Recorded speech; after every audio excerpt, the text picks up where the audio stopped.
কি খবর তোমাদের? হে গরিবেরা, কেমন আছো?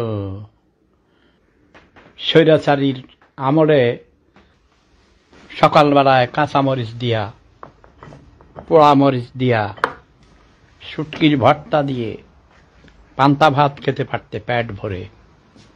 এখন শুনেছি তাও নাকি ছুটে না। 3 বেলা তো দূরের কথা, 1 বেলাই নাকি ছুটে না। কথা কি সত্য?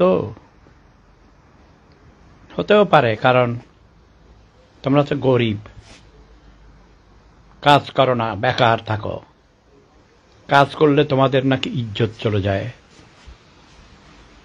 শুনি তোমরা তো দেখি বিদেশে এসে রাস্তা সাফ করো, ঘু সাফ করো, টয়লেট সাফ করো, অড জব করো, পেঁয়াজ কাটো, তাই না?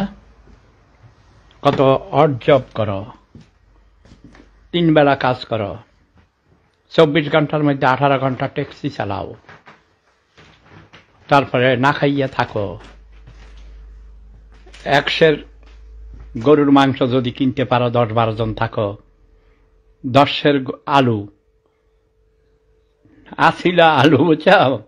33 বছর আগে যখন আমি এখানে আসছিলাম, বুঝছো, বিশ্বাস করো, খাটের নিচে, টেবিলের নিচে, টয়লেটে, বাথরুমে, রান্নাঘরের ফ্লোরে, এই যে দেখো আমার রান্নাঘরের যেমন এই ফ্লোর আছে না, এই টেবিলের নিচে কোনো রকমের পিঠ ঠেকাইতে পারলেই হলো, একটা বিছনা পারলেই হলো। তাও এটা এখানে 3 জন ঘুমাইতো, 3 শিফটে কাজ করে, একজন চলে গেলে আরেকজন ঘুমাইতো। আর এত বড় রুমে, কার্পেটে, সোফা সেটে, তারপরে তোমার ফ্লোরে, এই জায়গায় মনে করো 4-5 জন ঘুমাইতো একবার, এরকম 3 শিফটে ঘুমাইতো। পিঠ যদি ঠেকাইতে পারতো, তাহলে ধরো মানে ওই সিট হইয়া শুইলে 100 ইউরো, কাইট হইয়া শুইলে 80 ইউরো, 20 ইউরো কম। এই গরিবেরা পরে দেখা গেছে ওরাই ঢাকায় গুলশান, বনানী, বাড়িধারাতে, উত্তরাতে, বড় বড় আবাসিক এলাকায় বড় বাড়ি কিনছিল।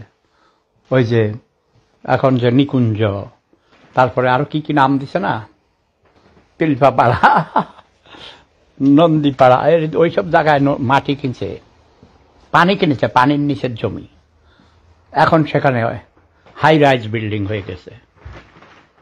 তোমাদের কি মনে হয় আমি এগুলো মিছা কথা বানাইয়া বলছি? No no no, I never tell a lie. মিথ্যা হলো পাপের মা, লাভ ইজ পাওয়ার। সবাই ভালো থাকুন, সুস্থ থাকুন, আমার জন্য দোয়া করবেন।